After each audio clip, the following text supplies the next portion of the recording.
Hi friends, എല്ലാവർക്കും സാഗാരി raise പ്ലസിൻ്റെ cooperative ലോയുടെ മറ്റൊരു ക്ലാസ്സിലേക്ക് സ്വാഗതം. ഇന്ന് നമ്മൾ പഠിക്കാനായിട്ട് പോകുന്നത് നമ്മുടെ സഹകരണ നിയമത്തിലെ തന്നെ ഏറ്റവും ഗ്രാവിറ്റി കൂടിയ സെക്ഷനാണ്. ഓക്കെ, എന്താണ് നമ്മുടെ സഹകരണ നിയമത്തിനെ രണ്ട് ഭാഗമാക്കി കഴിഞ്ഞാൽ സെക്ഷൻ 1 മുതൽ 64 വരെയുള്ളത് ഒരു പാർട്ടിലും സെക്ഷൻ 65 മുതൽ 110 വരെയുള്ള സെക്ഷൻസ് രണ്ടാമത്തെ പാർട്ടിലും ആയിരിക്കും വരിക. ഓക്കെ, അതായത് എന്താണ് നമ്മുടെ ഏറ്റവും ഗ്രാവിറ്റി കൂടിയ സെക്ഷൻ എന്ന് പറയുന്നത് നമ്മുടെ സെക്ഷൻ 65 ആണ്. നമ്മുടെ സഹകരണ സംഘങ്ങളിൽ എന്താണ് ഏതൊരു തരത്തിലുള്ള ക്രമക്കേടുകളൊക്കെ കണ്ടെത്തി കഴിഞ്ഞാലും അത് കണ്ടെത്തുന്നതും അതിനു വേണ്ടിയിട്ടുള്ള എന്തൊക്കെയാണ് ആ ക്രമക്കേടുകളെന്ന് കറക്റ്റായിട്ട് നിരീക്ഷിച്ചതിന് ശേഷം എന്താണ് അത് മാറ്റുന്നതിനുള്ള റെമഡീസ് എന്നൊക്കെ നമുക്ക് കറക്റ്റായിട്ട് ചെയ്യാൻ കഴിയുന്നത് ഏത് പ്രകാരമാണ്? സെക്ഷൻ 65-ലെ എൻക്വയറി പ്രകാരമാണ്. ഓക്കെ, അപ്പം നമ്മുടെ സഹകരണ നിയമത്തിലെ തന്നെ ഏറ്റവും അധികം ഗ്രാവിറ്റി കൂടിയ സെക്ഷനാണ് ഇനി നമ്മൾ പഠിക്കാനായിട്ട് പോകുന്നത്.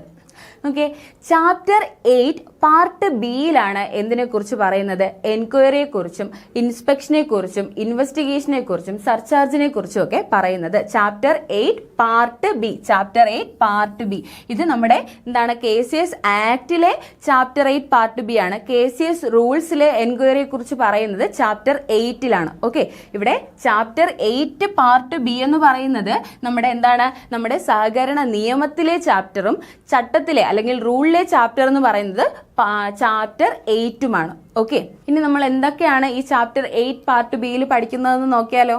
സെക്ഷൻ 65 നമ്മുടെ സഹകരണ നിയമത്തിലെ തന്നെ ഞാൻ പറഞ്ഞു ഏറ്റവും ഇമ്പോർട്ടന്റ് ആയിട്ടുള്ള ഒരു സെക്ഷനാണ് എന്ത്? സെക്ഷൻ 65 എന്ന് പറയുന്നത്. നമ്മുടെ സഹകരണ നിയമത്തിലെ ഏറ്റവും ഇമ്പോർട്ടന്റ് ആയിട്ടുള്ള സെക്ഷനാണ് സെക്ഷൻ 65. Enquiry by registrar. നോക്കിയേ, എൻക്വയറി ബൈ രജിസ്ട്രാർ ഇവിടെ അല്ല, എന്താണ്?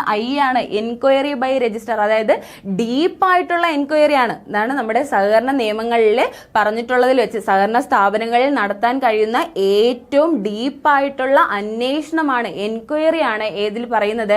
സെക്ഷൻ 65-ൽ പറയുന്നത്. സെക്ഷൻ 65 പ്രകാരം ഒരു കോപ്പറേറ്റീവ് സൊസൈറ്റിയിൽ എൻക്വയറി നടത്തുന്നു എന്ന് പറഞ്ഞു കഴിഞ്ഞാൽ നമ്മൾ എന്ത് മനസ്സിലാക്കണം? ആ സൊസൈറ്റിയുടെ കാര്യം ഏകദേശം തീരുമാനമായി എന്ന് നമ്മൾ മനസ്സിലാക്കണം. അതായത് സെക്ഷൻ 65 പ്രകാരം എൻക്വയറി ഒരു സൊസൈറ്റിയിൽ നടക്കുന്നു എന്ന് മനസ്സിലാക്കി കഴിഞ്ഞാൽ നമുക്ക് എന്ത് മനസ്സിലാക്കാം? സൊസൈറ്റിയിൽ ഗുരുതരമായ ക്രമക്കേടുകൾ നടക്കുകയാണ്, അത് കണ്ടെത്തുന്നതിന് വേണ്ടിയിട്ടാണ് എന്ത്? സെക്ഷൻ 65 പ്രകാരം എൻക്വയറി നടക്കുന്നത്. ഇതോടുകൂടി ആ സഹകരണ സംഘത്തിന്റെ കാര്യത്തിൽ ഒരു തീരുമാനമായി എന്ന് നമുക്ക് മനസ്സിലാക്കാനായിട്ട് സാധിക്കും. പ്രധാനമായും എൻക്വയറി ചെയ്യുന്നത് എന്തൊക്കെ കണ്ടുപിടിക്കാനാണ്? സൊസൈറ്റിയുടെ കോൺസ്റ്റിറ്റ്യൂഷൻ, വർക്കിംഗ്, ഫിനാൻഷ്യൽ കണ്ടീഷൻ, ഇതുമായി ബന്ധപ്പെട്ട കാര്യങ്ങൾ ഏതെങ്കിലും തരത്തിലുള്ള ക്രമക്കേടുകൾ ഉണ്ടോ എന്ന് കണ്ടുപിടിക്കുന്നതിന് വേണ്ടിയിട്ടാണ് സെക്ഷൻ 65 പ്രകാരം എൻക്വയറി നടത്തുന്നത്. വളരെ ഇമ്പോർട്ടന്റ് ആണ്. ഏതാണ്? കോൺസ്റ്റിറ്റ്യൂഷൻ, വർക്കിംഗ്, ഫിനാൻഷ്യൽ കണ്ടീഷൻ, ഇതുമായി ബന്ധപ്പെട്ട് ഏതെങ്കിലും തരത്തിലുള്ള ഗുരുതരമായ ക്രമക്കേടുകൾ ഉണ്ടെന്ന് രജിസ്ട്രാറിന് ബോധ്യപ്പെടുമ്പോഴോ അല്ലാന്നുണ്ടെങ്കിൽ എന്താണ് അങ്ങനെ ക്രമക്കേടുകൾ ഉണ്ട് എന്ന് പറഞ്ഞ ഒരു ആപ്ലിക്കേഷൻ കിട്ടുമ്പോഴായിരിക്കും സെക്ഷൻ 65 പ്രകാരം രജിസ്ട്രാർ ഒരു എൻക്വയറിക്ക് ഉത്തരവ് ഇടുന്നത്. അപ്പോൾ ഈ എൻക്വയറിയിൽ ഈ ഡിഫക്റ്റുകളെല്ലാം ഈ ക്രമക്കേടുകളെല്ലാം തെളിഞ്ഞു കഴിഞ്ഞാൽ എന്തായിരിക്കും ചെയ്യുക? സൊസൈറ്റിയുടെ മാനേജിംഗ് കമ്മിറ്റിയെ പിരിച്ചുവിടുന്നതിനോ ഏതെങ്കിലും വ്യക്തികളാണെന്നുണ്ടെങ്കിൽ അവരെ സർചാർജ് ചെയ്യുന്നതിനോ ഒക്കെ കാരണമാകും. സർചാർജ് ചെയ്യുന്നതിന്റെയും സൂപ്പർസെഷൻ ചെയ്യുന്നതിന്റെയും, അതായത് കമ്മിറ്റിയെ പിരിച്ചുവിടുന്നതിന്റെയും സർചാർജ് ചെയ്യുന്നതിന്റെയും ഫസ്റ്റ് സ്റ്റെപ്പ് എന്ന് പറയുന്നത് എന്താണ്? സെക്ഷൻ 65 എൻക്വയറി ആണ്. ഫസ്റ്റ് സ്റ്റെപ്പ് എന്ന് പറയുന്നത് സെക്ഷൻ 65 എൻക്വയറി. ഏതൊക്കെ കാര്യങ്ങളിലാണ് എൻക്വയറി ചെയ്യുന്നത്? സൊസൈറ്റിയുടെ കോൺസ്റ്റിറ്റ്യൂഷൻ, ഘടനയുമായി ബന്ധപ്പെട്ട് സൊസൈറ്റിയിൽ ക്രമക്കേടുകൾ ഉണ്ടോ എന്ന് കണ്ടെത്താൻ. അതുപോലെ വർക്കിംഗ്, സൊസൈറ്റിയുടെ പ്രവർത്തനങ്ങളിൽ ഏതെങ്കിലും തരത്തിലുള്ള ക്രമക്കേടുകൾ ഉണ്ടോ എന്ന് കണ്ടെത്താൻ. അതുപോലെ ഫിനാൻഷ്യൽ കണ്ടീഷൻ, സൊസൈറ്റിയുടെ സാമ്പത്തിക സ്ഥിതിയിൽ, സൊസൈറ്റിയുടെ ഫിനാൻഷ്യൽ കണ്ടീഷനിൽ ഏതെങ്കിലും തരത്തിലുള്ള ക്രമക്കേടുകൾ ഉണ്ടോ എന്ന് ആരോപണം വന്നു കഴിഞ്ഞാലോ അല്ലെങ്കിൽ രജിസ്ട്രാറിന് ബോധ്യപ്പെട്ടാലോ ആയിരിക്കും എന്ത് കണ്ടക്ട് ചെയ്യുന്നത്? സെക്ഷൻ 65 പ്രകാരം എൻക്വയറി കണ്ടക്ട് ചെയ്യുന്നത്. മറക്കരുത്. ഓക്കെ, അടുത്തെന്താണ്? സെക്ഷൻ 66. സെക്ഷൻ 66 എന്ന് പറഞ്ഞാൽ എന്താ? Supervision and inspection. സെക്ഷൻ 66 എന്ന് പറഞ്ഞാൽ സൂപ്പർവിഷൻ ആൻഡ് ഇൻസ്പെക്ഷൻ. എന്താണ് സൂപ്പർവിഷൻ ആൻഡ് ഇൻസ്പെക്ഷൻ? മേൽനോട്ടവും പരിശോധനയും എന്താണ് സൂപ്പർവിഷന്റെയും ഇൻസ്പെക്ഷന്റെയും മലയാളം വാക്ക്. മേൽനോട്ടവും പരിശോധനയും. പേരുപോലെ തന്നെയാണ്. സൊസൈറ്റിയുടെ പ്രവർത്തനങ്ങളിൽ ഒരു മേൽനോട്ടം നടത്തുക. ഫ്രീക്വന്റ് ആയിട്ട്, അതായത് നിരന്തരമായി സൊസൈറ്റിയുടെ പ്രവർത്തനങ്ങളിൽ ഒരു പരിശോധന നടത്തുക. സൊസൈറ്റിയുടെ ബുക്സ് ഓഫ് അക്കൗണ്ട്സുകളുടെ ഇൻസ്പെക്ഷൻ ആണ് മെയിൻ ആയിട്ടും ഏതിനകത്ത് വരുന്നത്, സെക്ഷൻ 66 വരുന്നത്. ഇതും എങ്ങനെയാണ്, രജിസ്ട്രാറിന് സ്വയമേ തോന്നാണ് ആ സൊസൈറ്റിയിൽ എന്തൊക്കെയോ പ്രശ്നങ്ങളുണ്ട്, അപ്പൊ നമുക്ക് അവിടെ എന്ത് ചെയ്യണം, ഇൻസ്പെക്ഷൻ ചെയ്യണം അല്ലെങ്കിൽ സൂപ്പർവിഷൻ ചെയ്യണമെന്ന് രജിസ്ട്രാറിന് ബോധ്യപ്പെട്ടാലോ ഒരു ക്രെഡിറ്ററുടെ ആപ്ലിക്കേഷൻ മേലോ ആയിരിക്കും എന്ത് ചെയ്യുന്നത്, സെക്ഷൻ 66 പ്രകാരം ഇൻസ്പെക്ഷനും സൂപ്പർവിഷനും ചെയ്യുന്നത്. മറക്കരുത്, വളരെ ഇമ്പോർട്ടന്റ് ആണ്. ഒരു ക്രെഡിറ്ററുടെ ആപ്ലിക്കേഷൻ മേൽ നമുക്ക് എന്ത് ചെയ്യാൻ കഴിയും, സെക്ഷൻ 66 പ്രകാരം ഒരു കോപ്പറേറ്റീവ് സൊസൈറ്റിയുടെ വർക്കിങ്ങും അതുപോലെ ബുക്സ് ഓഫ് അക്കൗണ്ട്സുകളുടെ ഇൻസ്പെക്ഷനും നടത്താനായിട്ട് സാധിക്കും. ഓക്കെ, ഇനി റൂൾ 66 എന്ന് പറയുന്നത് സെക്ഷൻ 65 പ്രകാരമുള്ള എൻക്വയറിയുടെയും സെക്ഷൻ 66 പ്രകാരമുള്ള ഇൻസ്പെക്ഷന്റെയും പ്രൊസീജിയർ ആണ് എവിടെ പറയുന്നത്, റൂൾ 66 പറയുന്നത്. നമുക്കറിയാലോ നമ്മുടെ ആക്ടിൽ നമ്മുടെ സെക്ഷൻസിൽ എന്തിനെ കുറിച്ചാണ് പറയുന്നത്, എല്ലാ കാര്യങ്ങളും മാത്രമേ സെക്ഷൻസിൽ പറയൂ. അതിന്റെ നടപടിക്രമങ്ങളെല്ലാം റൂൾസിലായിരിക്കും പറയുക അല്ലെ, ഏതൊക്കെ രീതിയിലാണ് ഇത് കണ്ടക്ട് ചെയ്യേണ്ടതെന്നുള്ള നടപടിക്രമങ്ങളെല്ലാം റൂൾസിലായിരിക്കും പറയാം. അപ്പോൾ സെക്ഷൻ 65ന്റെയും സെക്ഷൻ 66ന്റെയും പ്രൊസീജിയറുകൾ എങ്ങനെയൊക്കെയാണ് എൻക്വയറിയും ഇൻസ്പെക്ഷനും കണ്ടക്ട് ചെയ്യേണ്ടതെന്നുള്ള പ്രൊസീജിയർ പറയുന്നത് റൂൾ 66ലാണ്. ഓക്കെ, ഇനി നോക്കിയേ, നമ്മൾ എൻക്വയറി ചെയ്യുമ്പോഴും ഇൻസ്പെക്ഷൻ ചെയ്യുമ്പോഴും അതിന് കോസ്റ്റ് വഹിക്കേണ്ടതായിട്ടുണ്ട്. ഓക്കെ, ചിലവുണ്ട് അല്ലെ.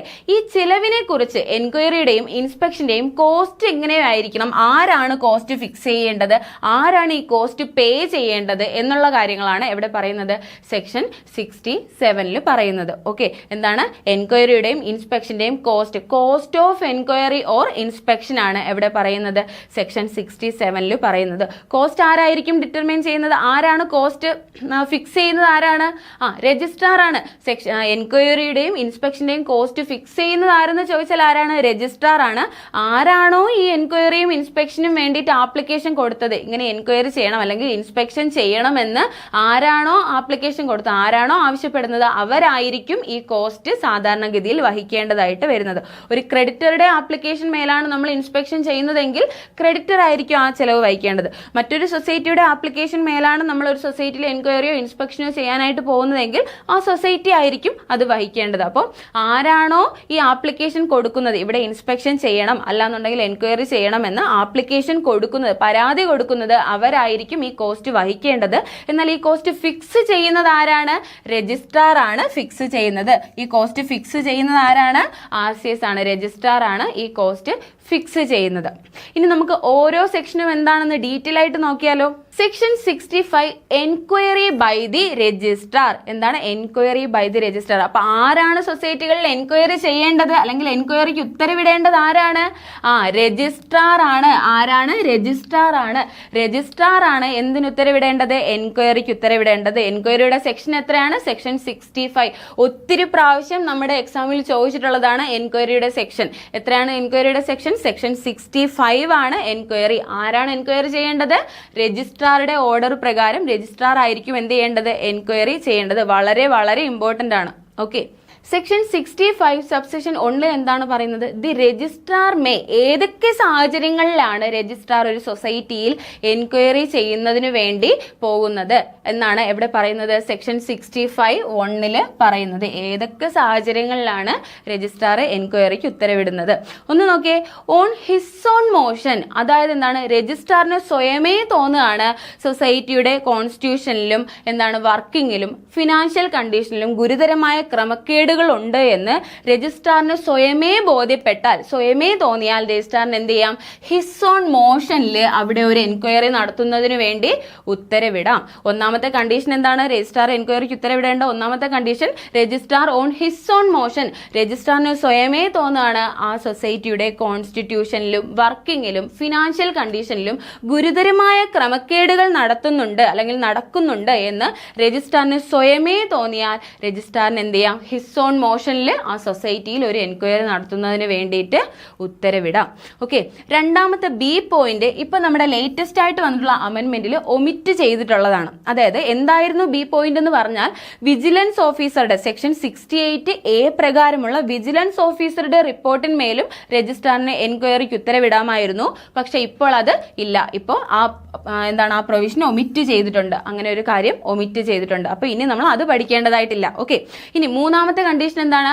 On report on the DCA under section 63. അതായത് സെക്ഷൻ 63 പ്രകാരം അപ്പോയിന്റ് ചെയ്യുന്ന DCAയുടെ റിപ്പോർട്ടിന്മേൽ, വളരെ പ്രധാനമാണ്, സെക്ഷൻ 63 പ്രകാരം അപ്പോയിന്റ് ചെയ്യുന്ന DCAയുടെ റിപ്പോർട്ടിന്മേലെ എന്ത് ചെയ്യാം? രജിസ്ട്രാറിന് എൻക്വയറിക്ക് ഉത്തരവിടാം. എന്താണ് നമ്മുടെ കോപ്പറേറ്റീവ് സൊസൈറ്റികളിൽ ഓഡിറ്റ് നമ്മൾ എന്താണ് എല്ലാ വർഷവും നിർബന്ധമായും എന്താണ് ഫിനാൻഷ്യൽ ഇയർ കഴിഞ്ഞ് 6 മാസത്തിനുള്ളിൽ എന്ത് ചെയ്യണം? സൊസൈറ്റികളിൽ ഓഡിറ്റ് കണ്ടക്ട് ചെയ്യേണ്ടതായിട്ടുണ്ട് അല്ലേ? അപ്പോൾ DCAയുടെ കീഴിലുള്ള ഡിപ്പാർട്ട്മെന്റൽ ഉദ്യോഗസ്ഥർ, ഡിപ്പാർട്ട്മെന്റൽ ഓഡിറ്റേഴ്സ് ആയിരിക്കും എന്ത് ചെയ്യുന്നത്? ഓഡിറ്റ് കണ്ടക്ട് ചെയ്യുന്നത്.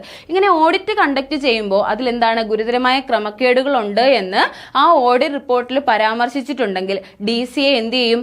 ഈ സൊസൈറ്റിയിൽ ഗുരുതരമായ ക്രമക്കേടുകളുണ്ട്, ഓഡിറ്റ് ചെയ്തപ്പോൾ ഗുരുതരമായ ക്രമക്കേടുകളുണ്ട് എന്ന് പറഞ്ഞുകൊണ്ട് അവിടെ ഒരു ഇൻസ്പെക്ഷൻ നടത്തണമെന്ന് ആവശ്യപ്പെട്ടുകൊണ്ട് ഒരു റിപ്പോർട്ട് ആർക്ക് കൊടുക്കും? രജിസ്ട്രാറിന് കൊടുക്കും. അങ്ങനെ DCA കൊടുക്കുന്ന റിപ്പോർട്ടിന്മേലും എന്ത് ചെയ്യാം? രജിസ്ട്രാറിന് എൻക്വയറിക്ക് ഉത്തരവിടാവുന്നതാണ്. ഇനിയുള്ളത് പ്രധാനപ്പെട്ട കാര്യങ്ങളാണ്, ശ്രദ്ധിച്ചിരിക്കുക. ഡി പോയിന്റ് എന്ന് പറഞ്ഞാൽ എന്താണ്? On and application by majority of committee members. എടാ വളരെ ഇമ്പോർട്ടന്റ് ആണ്, മാറിപ്പോവാൻ ചാൻസ് ഉള്ള മേഖലയാണ്, ശ്രദ്ധിച്ചു കേൾക്കുക. എന്താണ്? Majority of committee members. Committee മെമ്പേഴ്സിന്റെ മെജോറിറ്റി മെമ്പേഴ്സ് ആപ്ലിക്കേഷൻ കൊടുത്തു കഴിഞ്ഞാൽ ഇവിടെ ഒരു എൻക്വയറി വേണമെന്ന് കമ്മിറ്റി മെമ്പേഴ്സിന്റെ മെജോറിറ്റി മെമ്പേഴ്സിന്റെ ആപ്ലിക്കേഷൻ മേൽ എന്നാണ്. നമുക്കൊരു പ്രൈമറി സൊസൈറ്റി ആണെങ്കിൽ 7 മുതൽ 15 വരെ ആയിരിക്കും എന്ത്? Board of directors, committee, managing committee members എന്ന് പറയുന്നത് അല്ലേ? ഇപ്പം മെജോറിറ്റി പേർ, ഈ 15 പേരിൽ 15 പേരുള്ള സൊസൈറ്റി ആണെന്നുണ്ടെങ്കിൽ അതിന്റെ മെജോറിറ്റി എന്ന് പറയുന്നത് എന്താണ്? 50% കൂടുതലാണ്. അപ്പൊ എത്ര വരും? 8 പേര് വരും അല്ലേ? 8 പേര് വരും. അപ്പൊ മാനേജിംഗ് കമ്മിറ്റിയുടെ മെജോറിറ്റി മെമ്പേഴ്സ്, അതായത് 50% എന്ന് പറയുമ്പോൾ 50% കൂടുതൽ എന്ന് പറയുമ്പോൾ എന്താണ്? 8 പേരോ അതിൽ കൂടുതൽ പേരോ ആവശ്യപ്പെട്ടാൽ, ഓക്കെ, മാനേജിംഗ് കമ്മിറ്റിയുടെ കമ്മിറ്റി മെമ്പേഴ്സിന്റെ മെജോറിറ്റി മെമ്പേഴ്സിന്റെ ആപ്ലിക്കേഷൻ മേലോ, കമ്മിറ്റി മെമ്പേഴ്സിന്റെ 50% കൂടുതൽ അംഗങ്ങളുടെ ആപ്ലിക്കേഷൻ മേലോ അല്ലാന്നുണ്ടെങ്കിൽ എന്താണ്? Not less than 1/3 of total members of society. ആ സൊസൈറ്റിയുടെ ടോട്ടൽ മെമ്പേഴ്സിന്റെ നോട്ട് ലെസ് ദാൻ 1/3 മെമ്പേഴ്സിന്റെ ആപ്ലിക്കേഷൻ മേലോ, ആ സൊസൈറ്റിയുടെ ടോട്ടൽ മെമ്പേഴ്സിന്റെ മൊത്തത്തിലുള്ള അംഗങ്ങളുടെ 1/3 കുറയാത്ത മെമ്പേഴ്സിന്റെ ആപ്ലിക്കേഷൻ മേലോ അല്ല എങ്കിൽ number of members required for quorum for the general body meeting. ഒരു സൊസൈറ്റിയുടെ ജനറൽ ബോഡി മീറ്റിംഗിന്റെ കോറത്തിന് ആവശ്യമായ മെമ്പേഴ്സിന്റെ റിക്വസ്റ്റിന്മേലോ, എത്ര മെമ്പേഴ്സ് ആണോ ആ ജനറൽ ബോഡിയുടെ കോറത്തിന്, ജനറൽ ബോഡി കൂടുന്നതിനുള്ള കോറത്തിന് ആവശ്യം. കോറം എന്ന് പറഞ്ഞാൽ എന്താണ്? Number of person required in A meeting. ഒരു മീറ്റിംഗിൽ ആവശ്യമായിട്ടുള്ള, ഒരു മീറ്റിംഗ് നടത്തുന്നതിന് ആവശ്യമായിട്ടുള്ള മെമ്പേഴ്സിന്റെ എണ്ണത്തെയാണ് നമ്മൾ എന്ത് പറയുന്നത്? കോറം എന്ന് പറയുന്നത് അല്ലെ? നോർമലി ഒരു ജനറൽ ബോഡിയുടെ കോറം എങ്ങനെ ആയിരിക്കും? 1/5 or specified in bylaw which ever is less ആയിരിക്കും. ഒന്നുകിൽ എന്താണ്? ടോട്ടൽ നമ്പർ ഓഫ് മെമ്പേഴ്സിന്റെ, ആ സൊസൈറ്റിയുടെ ടോട്ടൽ നമ്പർ ഓഫ് മെമ്പേഴ്സിന്റെ 1/5 ഭാഗമോ അല്ലെങ്കിൽ 1/5 അല്ലാന്നുണ്ടെങ്കിൽ ബൈലോയിൽ പറഞ്ഞിട്ടുള്ള നമ്പരോ ഏതാണോ കുറവ് അതായിരിക്കും നോർമലി ഒരു സൊസൈറ്റിയുടെ കോറം. ഈ കോറത്തിനാവശ്യം, ജനറൽ ബോഡിയുടെ കോറത്തിനാവശ്യമായ എന്താണ് മെമ്പേഴ്സിന്റെ എണ്ണം പറയുകയാണെന്നുണ്ടെങ്കിലോ, അപ്പോൾ ഏതൊക്കെയാണ് കണ്ടീഷൻ? കമ്മിറ്റി മെമ്പേഴ്സിന്റെ മെജോറിറ്റി അംഗങ്ങളുടെ ആവശ്യപ്രകാരമോ അല്ലാന്നുണ്ടെങ്കിൽ ടോട്ടൽ ആ സൊസൈറ്റിയുടെ മെമ്പേഴ്സിന്റെ ടോട്ടൽ നമ്പർ ഓഫ് മെമ്പേഴ്സിന്റെ എന്താണ് നോട്ട് ലെസ് ദാൻ 1/3 മെമ്പേഴ്സിന്റെ ആവശ്യപ്രകാരമോ, 1/3 മെമ്പേഴ്സിൽ കുറയാതെയുള്ള മെമ്പേഴ്സിന്റെ ആവശ്യപ്രകാരമോ, ജനറൽ ബോഡിയുടെ കോറത്തിനാവശ്യമായിട്ടുള്ള മെമ്പേഴ്സിന്റെ ആപ്ലിക്കേഷൻ പ്രകാരമോ ഏതാണോ കുറവ്, ഇവരിൽ ആരുടേതാണോ കുറവ്, ആരുടെ നമ്പറാണോ കുറവ്, അവരുടെ ആപ്ലിക്കേഷൻ മേൽ എന്ത് ചെയ്യാം? രജിസ്ട്രാറിന് എന്ത് ചെയ്യാം? സൊസൈറ്റിയിൽ എൻക്വയറി നടത്തുന്നതിന് വേണ്ടി ഉത്തരവിടാം. എടാ ഇത് ഒത്തിരി പ്രാവശ്യം ചോദിച്ചിട്ടുള്ളതാണ്. ഓക്കെ, അപ്പോൾ ഒന്നാമത്തെ കണ്ടീഷൻ എന്താണ്? രജിസ്ട്രാറിന് സ്വയമേ എന്ത് ചെയ്യാം? സ്വയമേ ഒരു സൊസൈറ്റിയിൽ എൻക്വയറി നടത്തുന്നതിന് വേണ്ടിയിട്ട് ഉത്തരവിടാം. അല്ലാന്നുണ്ടെങ്കിൽ DCAയുടെ റിപ്പോർട്ടിന്മേൽ ഉത്തരവിടാം. അല്ലാന്നുണ്ടെങ്കിൽ എന്താണ്? ടോട്ടൽ കമ്മിറ്റി മെമ്പേഴ്സിൽ മെജോറിറ്റി മെമ്പേഴ്സ് ആപ്ലിക്കേഷൻ കൊടുത്തു കഴിഞ്ഞാലോ, ടോട്ടൽ നമ്പർ ഓഫ് മെമ്പേഴ്സിന്റെ 1/3 മെമ്പേഴ്സിൽ കുറയാതെ ആപ്ലിക്കേഷൻ കൊടുത്താലോ, അല്ലാന്നുണ്ടെങ്കിൽ സൊസൈറ്റിയുടെ ജനറൽ ബോഡിയുടെ കോറത്തിന് ആവശ്യമായിട്ടുള്ള മെമ്പേഴ്സ് അവരുടെ ആപ്ലിക്കേഷൻ പ്രകാരമോ, ഇതിൽ ഏതാണോ കുറവ് അങ്ങനെയുള്ള ആപ്ലിക്കേഷൻ പ്രകാരം രജിസ്ട്രാറിന് എന്ത് ചെയ്യാം? എൻക്വയറിക്ക് ഉത്തരവിടാം. അതുമാത്രമല്ല മറ്റ് 2 കണ്ടീഷനും കൂടിയുണ്ട്. ഏതാണ്? On an application by the apex society or financing bank of which such society is a member. ഈ സൊസൈറ്റി മെമ്പറായിട്ടുള്ള, ഈ എൻക്വയറി നടത്താൻ ഉദ്ദേശിക്കുന്ന സൊസൈറ്റി മെമ്പറായിട്ടുള്ള അപ്പെക്സ് സൊസൈറ്റിയുടെയോ ഫിനാൻസിംഗ് ബാങ്കിന്റെയോ ആപ്ലിക്കേഷൻ മേൽ വേണമെങ്കിലും രജിസ്ട്രാറിന് എന്ത് ചെയ്യാം? ഒരു സൊസൈറ്റിയിലെ എൻക്വയറിക്ക് ഉത്തരവിടാം. ഓക്കെ, മറ്റൊരു കണ്ടീഷൻ എന്താണ്? അഫിലിയേറ്റഡ് സൊസൈറ്റിയുടെ ആപ്ലിക്കേഷൻ മേൽ, ഈ സൊസൈറ്റി അഫിലിയേറ്റ് ചെയ്തിട്ടുള്ള സൊസൈറ്റികളുടെ ആപ്ലിക്കേഷൻ മേൽ വേണമെങ്കിലും എന്ത് ചെയ്യാം? സൊസൈറ്റിക്ക്, രജിസ്ട്രാറിന് എന്ത് ചെയ്യാം? സൊസൈറ്റിയിൽ എൻക്വയറി നടത്തുന്നതിന് വേണ്ടിയിട്ട് ഉത്തരവിടാവുന്നതാണ്. ഓക്കെ, നോക്കേ, ഇത്രയും ആപ്ലിക്കേഷൻ കിട്ടിക്കഴിഞ്ഞാൽ, ഇതിൽ ഏതെങ്കിലുമൊക്കെ ആപ്ലിക്കേഷൻ കിട്ടിക്കഴിഞ്ഞാൽ രജിസ്ട്രാറിന് തോന്നുകയാണ്, അതായത് സൊസൈറ്റിയുടെ കോൺസ്റ്റിറ്റ്യൂഷനിലും വർക്കിങ്ങിലും ഫിനാൻഷ്യൽ കണ്ടീഷനിലും ഗുരുതരമായ ക്രമക്കേടുകൾ നടത്തുന്നുണ്ട്, അവിടെ ഒരു എൻക്വയറിയുടെ ആവശ്യമുണ്ട് എന്ന് രജിസ്ട്രാറിന് ബോധ്യപ്പെട്ട് കഴിഞ്ഞാൽ രജിസ്ട്രാറിന് നേരിട്ടോ അല്ലാന്നുണ്ടെങ്കിൽ ഒരു ഓതറൈസ്ഡ് പേഴ്സൺ മുഖേനയോ എന്ത് ചെയ്യാം? ആ സൊസൈറ്റിയിൽ എൻക്വയറി നടത്താം. എന്താണ് പറഞ്ഞത്? നമ്മുടെ ഇത്രയും ആപ്ലിക്കേഷൻ കിട്ടിക്കഴിഞ്ഞാൽ രജിസ്ട്രാർ എന്ത് ചെയ്യും? രജിസ്ട്രാറിന് ബോധ്യപ്പെടുകയാണ് ഈ സൊസൈറ്റിയുടെ കോൺസ്റ്റിറ്റ്യൂഷനിലോ വർക്കിങ്ങിലോ ഫിനാൻഷ്യൽ കണ്ടീഷനിലോ, എന്താണ് വളരെ ഇമ്പോർട്ടന്റ് ആണ്, കോൺസ്റ്റിറ്റ്യൂഷനിലോ വർക്കിങ്ങിലോ ഫിനാൻഷ്യൽ കണ്ടീഷനിലോ ഗുരുതരമായ ക്രമക്കേടുകൾ നടക്കുന്നുണ്ട്, ഇവിടെ ഒരു എൻക്വയറി അത്യാവശ്യമാണ് എന്ന് രജിസ്ട്രാറിന് ബോധ്യപ്പെടുകയാണെന്നുണ്ടെങ്കിൽ രജിസ്ട്രാറിന് നേരിട്ടോ അല്ലാന്നുണ്ടെങ്കിൽ മറ്റൊരു ഉദ്യോഗസ്ഥൻ മുഖേനയോ, രജിസ്ട്രാർ ഓതറൈസ് ചെയ്യുന്ന, ഈ പർപ്പസിന് വേണ്ടി ഓതറൈസ് ചെയ്യുന്ന മറ്റൊരു ഉദ്യോഗസ്ഥൻ മുഖേനയോ ആ സൊസൈറ്റിയുടെ കോൺസ്റ്റിറ്റ്യൂഷനും വർക്കിങ്ങും ഫിനാൻഷ്യൽ കണ്ടീഷനും പരിശോധിക്കുന്നതിന് വേണ്ടിയിട്ട് എന്ത് ചെയ്യാം? ഒരു എൻക്വയറിക്ക് ഉത്തരവിടാം. ഓക്കെ, എൻക്വയറിക്ക് ഉത്തരവിടാം, വളരെ ഇമ്പോർട്ടന്റ് ആണ്. ഓക്കെ, ഇങ്ങനെ രജിസ്ട്രാർ ഈ എൻക്വയറിയുടെ പർപ്പസിന് വേണ്ടി ഓതറൈസ് ചെയ്യുന്ന ഉദ്യോഗസ്ഥനെ നമ്മൾ നോർമലി വിളിക്കുന്നത് എൻക്വയറി ഓഫീസർ എന്നാണ്. ഓക്കെ, രജിസ്ട്രാറിന് നേരിട്ട് ചെയ്യാന്ന് പറഞ്ഞാലും രജിസ്ട്രാർ എന്താണ്, പ്രാക്ടിക്കലി നേരിട്ട് പോയി ചെയ്യില്ല. രജിസ്ട്രാർ ഈ പർപ്പസിന് വേണ്ടിയിട്ട് ഒരു ഉദ്യോഗസ്ഥനെ ഓതറൈസ് ചെയ്യാണ് ചെയ്യുന്നത്. അങ്ങനെ എൻക്വയറി കണ്ടക്ട് ചെയ്യുന്നതിന് വേണ്ടി ഓതറൈസ് ചെയ്യുന്ന ഉദ്യോഗസ്ഥനെ നമുക്ക് എന്ത് വിളിക്കാം? എൻക്വയറി ഓഫീസർ എന്ന് വിളിക്കാം. എന്ത് വിളിക്കാം? Enquiry officer. ഓക്കെ, അപ്പൊ ഈ എൻക്വയറി ഓഫീസർ വഴിയായിരിക്കും പ്രധാനമായും എന്ത് ചെയ്യുന്നത്? രജിസ്ട്രാർ എൻക്വയറി കണ്ടക്ട് ചെയ്യുന്നത്. അപ്പൊ ഏതൊക്കെ കേസുകളിലാണ് എൻക്വയറി കണ്ടക്ട് ചെയ്യുന്നത് എന്നുള്ളത് വളരെ പ്രധാനം. ഏതൊക്കെയാണ്? കോൺസ്റ്റിറ്റ്യൂഷൻ, വർക്കിംഗ്, ഫിനാൻഷ്യൽ കണ്ടീഷൻ, ഈ കാര്യങ്ങളിൽ ഗുരുതരമായ ക്രമക്കേടുകൾ ഉണ്ടെന്ന് ബോധ്യപ്പെടുമ്പോഴാണ് എന്ത് ചെയ്യുന്നത്? എൻക്വയറി കണ്ടക്ട് ചെയ്യുന്നത്. ഓക്കെ, അടുത്ത് നോക്കിയേ, സെക്ഷൻ 65(2) എന്താണ് പറയുന്നത്? The registrar or in the person authorised by him under section 65 for enquiry having the following powers. രജിസ്ട്രാറിനോ ഇപ്രകാരം എൻക്വയറി നടത്തുന്നതിന് വേണ്ടി രജിസ്ട്രാർ ഓതറൈസ് ചെയ്യുന്ന എൻക്വയറി ഓഫീസറിനോ എന്തൊക്കെ അധികാരങ്ങളായിരിക്കും ഉണ്ടായിരിക്കുക എന്നാണ് എവിടെ പറയുന്നത്? സെക്ഷൻ 65 സബ്സെക്ഷൻ 2 പറയുന്നത്.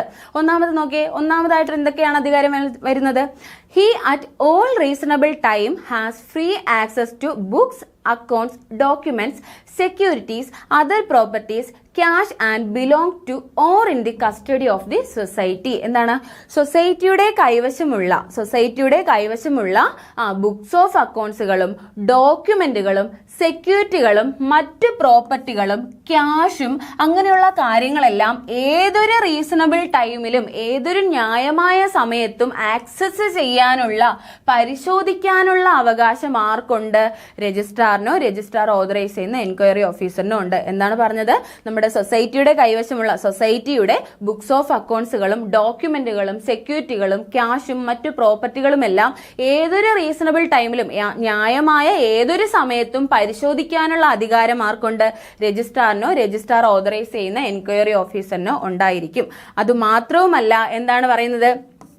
he may summon any person in possession of or responsible for the custody of these things to produce at the headquarters of the society or any branch or where there is no working office of society at the registrar's office or any of his subordinates officers. എന്താണ് പറയുന്നത്? പരിശോധിക്കാനുള്ള അധികാരം മാത്രമല്ല, ഈ books of അക്കൗണ്ട്സുകൾ ആരുടെ കൈവശമാണോ ഉള്ളത്, ഏതൊരു വ്യക്തിയാണ് ഈ ബുക്ക് ഓഫ് അക്കൗണ്ടുകൾ കൈവശം വെക്കാൻ അധികാരപ്പെടുത്തിയിട്ടുള്ളത് അല്ലെങ്കിൽ റെസ്പോൺസിബിൾ ആയിട്ടുള്ളത്, ആ വ്യക്തിയെ എന്താണ് സൊസൈറ്റിയുടെ ഹെഡ് ഓഫീസിലോ ബ്രാഞ്ചിലോ സൊസൈറ്റിക്ക് വർക്കിംഗ് ആയിട്ടുള്ള ഒരു ഓഫീസ് നിലവിലില്ല എങ്കിൽ രജിസ്ട്രാറുടെ ഓഫീസിലോ രജിസ്ട്രാറുടെ സബോർഡിനേറ്റേഴ്സിന്റെ കീഴുദ്യോഗസ്ഥന്മാരുടെ ഓഫീസിലോ സമൻസ് അയച്ച് വിളിച്ചു വരുത്തി പരിശോധിക്കാനുള്ള അധികാരവും ആർക്കുണ്ട്? രജിസ്ട്രാറിനോ രജിസ്ട്രാർ ഓതറൈസ് ചെയ്യുന്ന വ്യക്തിക്കോ ഉണ്ട്. ഒന്നാമതായിട്ട് എന്താണ്? സൊസൈറ്റിയുടെ കൈവശമുള്ള ബുക്സ് ഓഫ് അക്കൗണ്ട്സുകളും ഡോക്യുമെന്റുകളും സെക്യൂരിറ്റികളും ക്യാഷും എല്ലാം ഏതൊരു സമയത്തും ഏതൊരു റീസണബിൾ ടൈമിലും പരിശോധിക്കാനുള്ള അധികാരമുണ്ട്. അതുപോലെ ഈ സൊസൈറ്റിയുടെ ബുക്സ് ഓഫ് അക്കൗണ്ടുകൾ കൈവശം വെച്ചിരിക്കുന്ന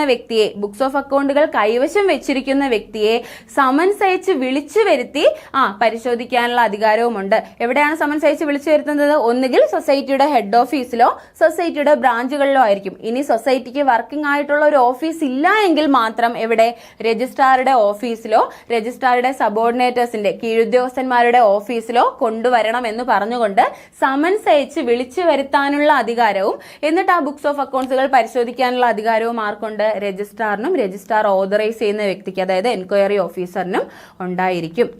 ഓക്കെ, അതുകൂടാതെ he may summon any person who has the reason to believe has knowledge of any of the affairs of society to appear before him at the headquarters or branch and examine such person on oath. എന്താണ് പറയുന്നത്? സൊസൈറ്റിയുടെ അഫയേഴ്സുകൾ, സൊസൈറ്റിയുടെ കാര്യങ്ങളിൽ അല്ലെങ്കിൽ administrative പരമായ കാര്യങ്ങളിലാവാം, സൊസൈറ്റിയുടെ കാര്യങ്ങളിൽ അറിവുണ്ട് എന്ന് രജിസ്ട്രാറിന് ബോധ്യമുള്ള ഏതൊരു വ്യക്തിയെയും, ഇയാൾക്ക് സൊസൈറ്റിയുടെ കാര്യങ്ങളെക്കുറിച്ച് അറിയാം എന്ന് രജിസ്ട്രാറിന് തോന്നുന്ന ഏതൊരു വ്യക്തിയെയും സമൻസ് അയച്ച് വിളിച്ചു വരുത്തി സൊസൈറ്റിയുടെ ഹെഡ് ഓഫീസിൽ വെച്ചോ അല്ലെങ്കിൽ ഹെഡ് ക്വാർട്ടേഴ്സിൽ വെച്ചോ ബ്രാഞ്ചുകളിൽ വെച്ചോ സമൻസ് അയച്ച് വിളിച്ചു വരുത്തി സത്യവാങ്മൂലം ചൊല്ലിച്ചുകൊണ്ട്, അതായത് സത്യപ്രതിജ്ഞ ചെയ്യിച്ചുകൊണ്ട് വിസ്തരിക്കാനുള്ള അധികാരവും ആർക്കുണ്ട്? രജിസ്ട്രാറിനോ രജിസ്ട്രാർ ഓതറൈസ് ചെയ്യുന്ന വ്യക്തിക്കോ ഉണ്ട്. എന്താണ് പറയുന്നത്? നേരത്തെ പറഞ്ഞത് എന്താണ്? ബുക്സ് ഓഫ് അക്കൗണ്ടുകൾ കൈവശം വെച്ചിരിക്കുന്ന വ്യക്തിയെ സമൻസ് അയച്ച് വിളിച്ചു വരുത്തി ആ ബുക്സ് ഓഫ് അക്കൗണ്ടുകൾ പരിശോധിക്കാനുള്ള അധികാരവുമുണ്ട്. അതുപോലെ സൊസൈറ്റിയുമായി ബന്ധമുണ്ടെന്ന് രജിസ്ട്രാറിന് തോന്നുന്ന, സൊസൈറ്റിയെ കുറിച്ച് അറിയാമെന്ന് രജിസ്ട്രാറിന് തോന്നുന്ന ഏതൊരു വ്യക്തിയെയും, ഏതൊരു വ്യക്തിയെയും സമൻസ് അയച്ച് വിളിച്ചു വരുത്താനും എന്താണ്? സത്യവാങ്മൂലം ചൊല്ലിച്ചുകൊണ്ട് വിസ്തരിക്കാനുമുള്ള അധികാരം. ഒരു കോർട്ടിനെ പോലെ അല്ലെ, ഒരു കോടതിയിലല്ലേ നമ്മൾ സ്വാഭാവികമായിട്ട് എന്താണ് സത്യവാങ്മൂലം ചൊല്ലിച്ചുകൊണ്ട് വിസ്തരിക്കുന്നത് അല്ലെ, അതുപോലെ സത്യവാങ്മൂലം ചൊല്ലിച്ചുകൊണ്ട് വിസ്തരിക്കാനുള്ള അധികാരവും എന്തുണ്ട്? ആർക്കുണ്ട്? രജിസ്ട്രാറിനോ രജിസ്ട്രാർ ഓതറൈസ് ചെയ്യുന്ന എൻക്വയറി ഓഫീസറിനോ ഉണ്ട്. വളരെയധികം പ്രധാനപ്പെട്ട ഒരു പോയിന്റ് ആണ്. ഓക്കെ, നോക്കേ, he may notwithstanding any rule or bylaw specifying the period of notice for the general body meeting of society himself call a general body meeting or require the president or secretary to call the general body meeting at such time and place at the headquarters or any branch of society to determine such matters as may be directed by him. മറ്റൊരു പ്രധാനപ്പെട്ട point ആണ്. എന്താണ് പറയുന്നത്? രജിസ്ട്രാറിനോ registrar authorise ചെയ്യുന്ന enquiry ഓഫീസറിനോ എപ്പോൾ വേണമെങ്കിലും സൊസൈറ്റിയുടെ head ഓഫീസിലോ ബ്രാഞ്ചിലോ ഒരു ജനറൽ ബോഡി വിളിക്കാനുള്ള അധികാരം വളരെ ഇമ്പോർട്ടന്റ് ആണ്. ഒത്തിരി പ്രാവശ്യം എക്സാമിന് ചോദിച്ചിട്ടുള്ളതാണ് ആർക്കൊക്കെ ജനറൽ ബോഡി വിളിക്കാം എന്നുള്ളത്. അതിൽ എൻക്വയറി ഓഫീസറിന്റെ പേരുണ്ടായിരുന്നു. അപ്പൊ നമ്മൾ മനസ്സിലാക്കേണ്ടത് എൻക്വയറി ഓഫീസറിന് ഇതുമായി ബന്ധപ്പെട്ട എൻക്വയറി നടത്തുമ്പോൾ എൻക്വയറി ഓഫീസറിന് അതുമായി ബന്ധപ്പെട്ട എന്തെങ്കിലും ഡൗട്ട്സുകൾ ഉണ്ടെന്നുണ്ടെങ്കിൽ എന്ത് ചെയ്യാം? അറ്റ് എ ടൈം ഏതൊരു സമയത്തും എന്ത് ചെയ്യാം? സൊസൈറ്റിയിൽ ജനറൽ ബോഡി മീറ്റിംഗ് നേരിട്ട് വിളിക്കുകയോ അല്ലാന്നുണ്ടെങ്കിൽ ഒരു ജനറൽ ബോഡി മീറ്റിംഗ് വിളിക്കണമെന്ന് പ്രസിഡന്റിനോടോ സെക്രട്ടറിയോടോ, പ്രസിഡന്റ് ഓർ സെക്രട്ടറി, ഒന്നുകിൽ പ്രസിഡന്റിനോട് അല്ലെങ്കിൽ സെക്രട്ടറിയോട് ആവശ്യപ്പെടാം. എന്താണ്? ഇവിടെ ഒരു ജനറൽ ബോഡി വിളിക്കണമെന്ന് ആവശ്യപ്പെടാം. ഓക്കെ, എന്താണ് പറഞ്ഞത്? ഇൻക്വയറി ഓഫീസറിന് നേരിട്ടും ജനറൽ ബോഡി വിളിക്കാം, അല്ലാന്നുണ്ടെങ്കിൽ ഒരു ജനറൽ ബോഡി വിളിക്കണമെന്ന് പ്രസിഡന്റിനോടോ സെക്രട്ടറിയോടോ ആവശ്യപ്പെടുകയും ചെയ്യാം. സൊസൈറ്റിയുടെ ഹെഡ് ഓഫീസിലോ ബ്രാഞ്ചസിലോ വെച്ച് ഒരു ജനറൽ ബോഡി വിളിക്കണമെന്ന് ആവശ്യപ്പെടാം. മറ്റൊരു പ്രധാനപ്പെട്ട കാര്യം എന്താണ്? നമ്മുടെ റൂളിലും ബൈലോയിലും പറയുന്നുണ്ട്. എന്ത്? ഒരു ജനറൽ ബോഡി വിളിക്കുമ്പോൾ നോട്ടീസ് പീരീഡ് ഉണ്ടായിരിക്കണം, കൊടുത്തിരിക്കണം. മെമ്പേഴ്സിന് എല്ലാവർക്കും നോട്ടീസ് കൊടുത്തിരിക്കണം. നോർമൽ കേസിൽ ജനറൽ ബോഡിയുടെ നോട്ടീസ് പീരീഡ് എങ്ങനെയാണ്? 15 ക്ലിയർ ഡേയ്സ് ആണ് അല്ലെ? സാധാരണഗതിയിൽ ഒരു ജനറൽ ബോഡി മീറ്റിംഗിന്റെ, സാധാരണഗതിയിലുള്ള ജനറൽ ബോഡി മീറ്റിംഗുകളുടെ നോട്ടീസ് എന്ന് പറയുന്നത് 15 ക്ലിയർ ഡേയ്സ് നോട്ടീസ് കൊടുത്തിരിക്കണം. എന്നാൽ മാത്രമേ എന്താണ് ആ പറയുന്ന ജനറൽ ബോഡിയിൽ എടുക്കുന്ന തീരുമാനങ്ങളെല്ലാം വാലിഡിറ്റി ഉള്ളതാവൂ എന്നാണ് നമ്മൾ പഠിച്ചിട്ടുള്ളത്. ഓക്കെ, എന്നാൽ ഇങ്ങനെ എൻക്വയറി ഓഫീസർ വിളിക്കുന്ന ജനറൽ ബോഡിക്കോ എൻക്വയറി ഓഫീസർ പറഞ്ഞിട്ട് എന്താണ് പ്രസിഡന്റോ സെക്രട്ടറിയോ വിളിക്കുന്ന ജനറൽ ബോഡിക്കോ നോട്ടീസ് പീരീഡ് വേണമെന്നില്ല. ഒരു notice period clear 15 days notice കൊടുത്തില്ല എന്ന് പറഞ്ഞുകൊണ്ട് ഇവർ വിളിക്കുന്ന ജനറൽ ബോഡി എന്ത് ചെയ്യുന്നതാണ്, ഇൻവാലിഡ് ഒന്നും ആവില്ല. ഓക്കെ, അങ്ങനെ ഒരു നോട്ടീസ് പീരീഡ് അവിടെ കൊടുക്കണമെന്ന് നിർബന്ധമില്ല. കൊടുത്താലും കുഴപ്പമില്ല, അങ്ങനെ നിർബന്ധമായും കൊടുത്തിരിക്കണം. കൊടുത്താൽ മാത്രമേ ഇവർ ഈ മീറ്റിംഗിൽ എടുക്കുന്ന തീരുമാനങ്ങൾ വാലിഡിറ്റി ഉള്ളൂ എന്ന് പറയാൻ കഴിയില്ല. എൻക്വയറി ഓഫീസർ വിളിക്കുന്ന ജനറൽ ബോഡിക്കോ എൻക്വയറി ഓഫീസർ പറഞ്ഞിട്ട് പ്രസിഡന്റോ സെക്രട്ടറിയോ വിളിക്കുന്ന ജനറൽ ബോഡിക്കും നോട്ടീസ് പീരീഡ് ബാധകമല്ല. ഓക്കെ, നോട്ടീസ് പീരീഡ് ഇല്ലെങ്കിൽ പോലും ആ മീറ്റിംഗിൽ എടുക്കുന്ന തീരുമാനങ്ങളെല്ലാം എന്താണ്, വാലിഡിറ്റി ഉള്ളതായിരിക്കും. അപ്പൊ ഇമ്പോർട്ടന്റ് ആയിട്ടുള്ള ക്വസ്റ്റ്യൻ, ഇൻക്വയറി ഓഫീസറിനെ എന്ത് വിളിക്കാം, ജനറൽ ബോഡി വിളിക്കാം. ഇങ്ങനെ വിളിക്കുന്ന ജനറൽ ബോഡിക്ക് ബൈലോ പ്രകാരം വിളിക്കുന്ന ഒരു ജനറൽ ബോഡിയുടെ എല്ലാ അധികാരങ്ങളും ഉണ്ടായിരിക്കും. അടുത്ത പോയിന്റ് എന്താണ്, ഇങ്ങനെ എൻക്വയറി ഓഫീസർ പറഞ്ഞിട്ട് പ്രസിഡന്റോ സെക്രട്ടറിയോ വിളിക്കുന്ന ജനറൽ ബോഡിക്ക് എന്താണ്, ഒരു ബൈലോ പ്രകാരം ആ സൊസൈറ്റിയിൽ കൂടുന്ന ജനറൽ ബോഡിയുടെ എല്ലാ പവേഴ്സും എല്ലാ അധികാരങ്ങളും ഉണ്ടായിരിക്കും. ഓക്കെ, അടുത്ത പോയിന്റ് നോക്കിയേ, the person or persons related to or involved in the enquiry shall be issued a notice indicating the matters of enquiry and he or they shall be provided an opportunity of being heard with proper notice by registered post or in person. എന്താണ് പറയുന്നത്, ആ എൻക്വയറിയിൽ involve ആയിരിക്കുന്ന വ്യക്തിക്കോ വ്യക്തികൾക്കോ, അതായത് എന്താണ്, ഈ enquiry ഈ വ്യക്തി ഒരു ഗുരുതരമായ ക്രമക്കേട് ചെയ്തു എന്ന് ബോധ്യപ്പെട്ടത് കൊണ്ടാണ് ആ സൊസൈറ്റിയിൽ എൻക്വയറി നടത്താൻ വരുന്നത്. അങ്ങനെയുള്ള ആ ക്രൈമിൽ ഇൻവോൾവ് ആയിരിക്കുന്ന വ്യക്തിക്കോ വ്യക്തികൾക്കോ എന്താണ്, ഈ എൻക്വയറിയെ സംബന്ധിച്ചിടത്തോളമുള്ള, ഈ അന്വേഷണ വിഷയത്തെ സംബന്ധിച്ചിടത്തോളമുള്ള ഒരു നോട്ടീസ് നിർബന്ധമായും ഇഷ്യൂ ചെയ്തിരിക്കണം. എന്താണ് പറയുന്നത്, ഈ എൻക്വയറിയിൽ ഇൻവോൾവ് ആയിരിക്കുന്ന വ്യക്തിക്കോ, അതൊരു വ്യക്തിയാവാം ഒന്നിലധികം വ്യക്തികളാവാം അല്ലെ, വ്യക്തിക്കോ വ്യക്തികൾക്കോ ഈ അന്വേഷണ വിഷയത്തെ സംബന്ധിച്ചിടത്തോളം, ഈ എൻക്വയറിയുടെ വിഷയത്തെ സംബന്ധിച്ചിടത്തോളമുള്ള ഒരു നോട്ടീസ് ഇഷ്യൂ ചെയ്തിരിക്കണം. ഈ നോട്ടീസ് എങ്ങനെയൊക്കെ ഇഷ്യൂ ചെയ്യാം, രജിസ്റ്റേർഡ് പോസ്റ്റ് വഴിയോ അല്ല എന്നുണ്ടെങ്കിൽ നേരിട്ടോ, രജിസ്റ്റേർഡ് പോസ്റ്റ് വഴിയോ നേരിട്ടോ എന്ത് ചെയ്യാം, ഇഷ്യൂ ചെയ്യാവുന്നതാണ്. ഓക്കെ, നിർബന്ധമായും അത് ഇഷ്യൂ ചെയ്തിരിക്കണം. എങ്ങനെ, പ്രോപ്പർ നോട്ടീസ് രജിസ്റ്റേർഡ് പോസ്റ്റ് വഴിയോ നേരിട്ടോ ഇഷ്യൂ ചെയ്യാം. എന്നതിന് ശേഷം, ഈ നോട്ടീസ് കിട്ടിയതിന് ശേഷം ഈ വ്യക്തിക്കോ വ്യക്തികൾക്കോ എന്താണ് ഇതുമായി ബന്ധപ്പെട്ട് പറയേണ്ടത്, അവരുടെ വാദം നമ്മൾ കേൾക്കണമല്ലോ, അവർക്ക് എന്താണ് പറയേണ്ടതെന്ന് കേൾക്കണമല്ലോ. ഒരു കുറ്റം ഒരാളുടെ മേലെ ആരോപിക്കുമ്പോൾ അവർക്ക് എന്താണ് അതിനെക്കുറിച്ച് പറയാനുള്ളതെന്ന് നമ്മൾ കേട്ടിരിക്കണം. അപ്പോൾ എന്താണ് ഈ വ്യക്തിക്കോ വ്യക്തികൾക്കോ പറയാനുള്ളത് എന്ന് നിർബന്ധമായും ഈ എൻക്വയറി ഓഫീസർ എന്ത് ചെയ്തിരിക്കണം, കേട്ടിരിക്കുകയും കൂടി വേണം. ഓക്കെ, അപ്പൊ പറഞ്ഞത് എന്താണ്, ഈ ഇൻക്വയറിയിൽ ഇൻവോൾവ് ആയിരിക്കുന്ന വ്യക്തിക്കോ വ്യക്തികൾക്കോ നമ്മൾ എന്താണ് പ്രോപ്പർ വേയിൽ ഈ അന്വേഷണ വിഷയത്തെ സംബന്ധിച്ചുള്ള ഒരു നോട്ടീസ് രജിസ്റ്റേർഡ് പോസ്റ്റ് വഴിയോ നേരിട്ടോ കൊടുക്കണം. നോട്ടീസ് കിട്ടിയതിന് ശേഷം ഇവർക്ക് എന്താണ് ഇതിനെക്കുറിച്ച് പറയാനുള്ളത്, ഇവരുടെ മേലുള്ള ആരോപണത്തെക്കുറിച്ച് ഇവർക്ക് എന്താണ് പറയാനുള്ളത് എന്ന് കേട്ടതിന് ശേഷം മാത്രമേ എന്താണ് ഫർദർ പ്രൊസീഡിങ്സിലേക്ക് പോകാനായിട്ട് പാടുള്ളൂ. ഇനി നോക്കിയേ, സെക്ഷൻ 65(2)(a) എന്താണ് പറയുന്നത് നോക്കിയേ, if any defect revealed in the enquiry, the registrar or the person or persons authorized by him shall prepare a detailed enquiry report regarding the defects, amount of misappropriation and other loss to the society with quantification of individual liability. എന്താണ്, ഇങ്ങനെ enquiry നടത്തി തുടങ്ങി അല്ലെ, enquiry ചെയ്തു തുടങ്ങി, enquiry ചെയ്യുമ്പോൾ എന്തെങ്കിലും defect ഉണ്ടെന്ന് റിവീൽ ആയി കഴിഞ്ഞാൽ, വെളിപ്പെട്ട് കഴിഞ്ഞാൽ, എന്തെങ്കിലും കുറ്റകൃത്യങ്ങൾ അല്ലെങ്കിൽ ഡിഫക്റ്റ് ഉണ്ട് എന്ന് റിവീലായി കഴിഞ്ഞാൽ ഈ രജിസ്ട്രാറോ അല്ലെങ്കിൽ എൻക്വയറി ചെയ്യുന്നതിന് വേണ്ടി ഓതറൈസ് ചെയ്തിട്ടുള്ള വ്യക്തിയോ, അതായത് എൻക്വയറി ഓഫീസറോ ഒരു ഡീറ്റെയിൽഡ് ആയിട്ടുള്ള എൻക്വയറി റിപ്പോർട്ട് പ്രിപ്പയർ ചെയ്യണം. എൻക്വയറിയിൽ എന്തെങ്കിലും ഒരു ഡിഫക്റ്റ് റിവീൽ ചെയ്ത് കഴിഞ്ഞാൽ, ഡിഫക്റ്റ് തെളിഞ്ഞു കഴിഞ്ഞാൽ എന്താണ്, ഒരു ഡീറ്റെയിൽ ആയിട്ടുള്ള എൻക്വയറി റിപ്പോർട്ട് ആര് പ്രിപ്പയർ ചെയ്യണം, രജിസ്ട്രാറാണ് എൻക്വയറി നേരിട്ട് നടത്തുന്നതെങ്കിൽ രജിസ്ട്രാർ പ്രിപ്പയർ ചെയ്യണം. അല്ലാന്നുണ്ടെങ്കിൽ ഏതെങ്കിലും ഒരു എൻക്വയറി ഓഫീസർ മുഖേന, അതിനു വേണ്ടി ഓതറൈസ് ചെയ്തിട്ടുള്ള ഒരു എൻക്വയറി ഓഫീസർ മുഖേനയാണ് നമ്മൾ എൻക്വയറി ചെയ്യുന്നതെങ്കിൽ ആ എൻക്വയറി ഓഫീസർ പ്രിപ്പയർ ചെയ്യണം. അപ്പോൾ രജിസ്ട്രാറോ, ഈ പറയുന്ന രജിസ്ട്രാർ ഓതറൈസ് ചെയ്തിട്ടുള്ള വ്യക്തിയോ എന്താണ്, ഒരു ഡീറ്റെയിൽ ആയിട്ടുള്ള എൻക്വയറി റിപ്പോർട്ട് പ്രിപ്പയർ ചെയ്യണം. ഈ എൻക്വയറി റിപ്പോർട്ടിനകത്ത് എന്തൊക്കെ ഉണ്ടായിരിക്കണം, എത്ര എമൗണ്ട് ആണ് അല്ലെങ്കിൽ എത്ര തുകയാണ് അപഹരിക്കപ്പെട്ടത്, സൊസൈറ്റിയിൽ നിന്നും എത്ര എമൗണ്ട് ആണ് അപഹരിക്കപ്പെട്ടത്, അതുപോലെ സൊസൈറ്റിക്ക് എന്തെല്ലാം നഷ്ടങ്ങളാണ് ഉണ്ടായിട്ടുള്ളത്, അത് എന്താണ്, വ്യക്തിഗത ലയബിലിറ്റികൾ അടക്കം ഓരോരുത്തരും എത്ര രൂപ വീതം അപഹരിക്കപ്പെട്ടിട്ടുണ്ട് എന്നുള്ള വ്യക്തിഗത ലയബിലിറ്റികൾ അടക്കം എന്ത് ചെയ്യണം, ഈ എൻക്വയറി റിപ്പോർട്ടിൽ എന്താണ് എൻക്വയറി റിപ്പോർട്ടിൽ ഉണ്ടായിരിക്കണം. അപ്പോൾ എന്തൊക്കെ കാര്യങ്ങളാണ് എൻക്വയറി റിപ്പോർട്ടിനകത്ത് ഉണ്ടായിരിക്കേണ്ടത്? എത്ര എമൗണ്ട് ആണ് അപഹരിക്കപ്പെട്ടത്, മിസ്അപ്രോപ്രിയേറ്റ് ചെയ്തത് എത്ര എമൗണ്ട് ആണ്, എന്തുമാത്രം നഷ്ടമാണ് ഇത് കാരണം സൊസൈറ്റിക്ക് ഉണ്ടായിട്ടുള്ളത്, അതുപോലെ ഓരോ വ്യക്തികൾക്കും എത്രമാത്രം ലൈബിലിറ്റി ഈ കുറ്റകൃത്യത്തിന്മേൽ ഉണ്ട് എന്നുള്ള ഇൻഡിവിജ്വൽ ലൈബിലിറ്റി സഹിതം, വ്യക്തിഗത ലൈബിലിറ്റി സഹിതം അതിനകത്ത് ഈ എൻക്വയറി റിപ്പോർട്ടിനകത്ത് ഉൾപ്പെടുത്തിയിട്ടുണ്ടായിരിക്കണം. ഇനി നോക്കേ, if enquiry reveals any offence under section 94, the enquiry officer shall prepare a special report and submit it to the registrar, and they shall forward the copy of simultaneously to the police or vigilance officer for further detailed investigation.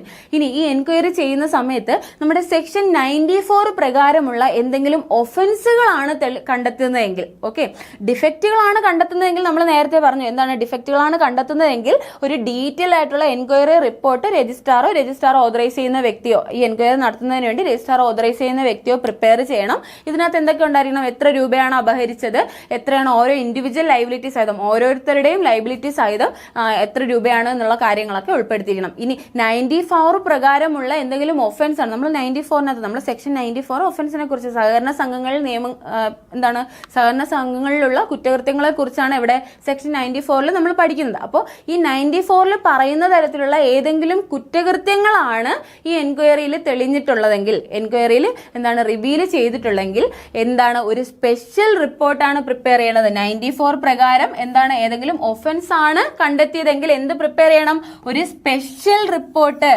ഒരു special report enquiry officer prepare ചെയ്യണം. എന്നിട്ട് ഇത് ആർക്ക് submit ചെയ്യണം?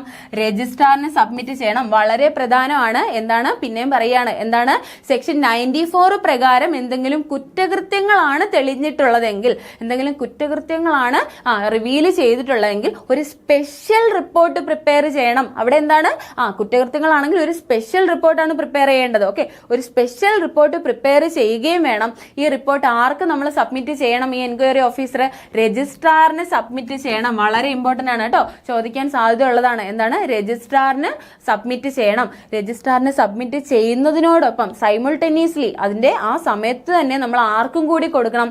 Further ആയിട്ട് ഒരു detailed investigation നടത്തുന്നതിന് വേണ്ടി, ഈ ഒഫൻസിനെ കുറിച്ചുള്ള ഒരു ഡീറ്റെയിൽ ആയിട്ടുള്ള ഇൻവെസ്റ്റിഗേഷൻ നടത്തുന്നതിന് വേണ്ടിയിട്ട് ഈ റിപ്പോർട്ട്, ഈ സ്പെഷ്യൽ റിപ്പോർട്ട് പോലീസിനോ വിജിലൻസ് ഓഫീസറിനോ നമ്മൾ കൊടുക്കുകയും കൂടി ചെയ്യണം. ഓക്കെ, അപ്പൊ സെക്ഷൻ 94 പ്രകാരം എന്തെങ്കിലും ഒഫൻസ് ആണെന്നുണ്ടെങ്കിൽ നമ്മൾ എന്താണ് ഒരു special report enquiry officer prepare ചെയ്യണം. അത് രജിസ്ട്രാറിനും കൊടുക്കണം. അതോടൊപ്പം തന്നെ നമ്മൾ ആർക്കും കൂടി കൊടുക്കണം? ഫർദർ ഇൻവെസ്റ്റിഗേഷൻ ചെയ്യുന്നതിന് വേണ്ടി പോലീസ് ഓഫീസറിനോ വിജിലൻസ് ഓഫീസറിനോ കൂടി നമ്മൾ കൊടുക്കേണ്ടതാണ്. വളരെ ഇമ്പോർട്ടന്റ് ആണ്. ഓക്കെ, അടുത്ത് നോക്കിയേ, സെക്ഷൻ 65 സബ്സെക്ഷൻ 3 പ്രകാരം പറയുന്നത് the registrar may communicate the result of enquiry to the financing bank, the society to which such society is affiliated and the circle cooperative union. എന്താണ് പറയുന്നത്? ഈ എൻക്വയറിയുടെ റിസൾട്ട് നമ്മൾ എൻക്വയറി ചെയ്തതിന് ശേഷം രജിസ്ട്രാർ ഓതറൈസ് ചെയ്യുന്ന എൻക്വയറി ഓഫീസറോ എൻക്വയറി ചെയ്തതിന് ശേഷം അതിന്റെ റിസൾട്ട് നമ്മൾ ആരൊക്കെ ആയിട്ട് കമ്മ്യൂണിക്കേറ്റ് ചെയ്തിരിക്കണം എന്നാണ് എവിടെ പറയുന്നത്?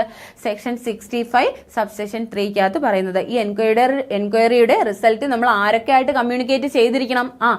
രജിസ്ട്രാർ കമ്മ്യൂണിക്കേറ്റ് ചെയ്യേണ്ടത് ഫിനാൻസിംഗ് ബാങ്കുമായിട്ടോ, സൊസൈറ്റി അഫിലിയേറ്റ് ചെയ്തിട്ടുള്ള ഫിനാൻസിംഗ് ബാങ്കുമായിട്ടും അതുപോലെ തന്നെ എന്താണ് CCയുമായിട്ടും സർക്കിൾ കോപ്പറേറ്റീവ് യൂണിയനുമായിട്ടും, ആ സൊസൈറ്റിയുടെ കൺസേൺ സർക്കിൾ കോപ്പറേറ്റീവ് യൂണിയനുമായിട്ടും നമ്മൾ എന്ത് ചെയ്യണം? രജിസ്ട്രാർ കമ്മ്യൂണിക്കേറ്റ് ചെയ്യണം. അപ്പൊ ഇത് ആരാണ് കമ്മ്യൂണിക്കേറ്റ് ചെയ്യേണ്ടതെന്ന് ചോദിച്ചാൽ രജിസ്ട്രാർ ആണ് കമ്മ്യൂണിക്കേറ്റ് ചെയ്യേണ്ടത്. ഓക്കെ, ഈ എൻക്വയറിയുടെ റിസൾട്ട് ആരാണ് കമ്മ്യൂണിക്കേറ്റ് ചെയ്യേണ്ടത്?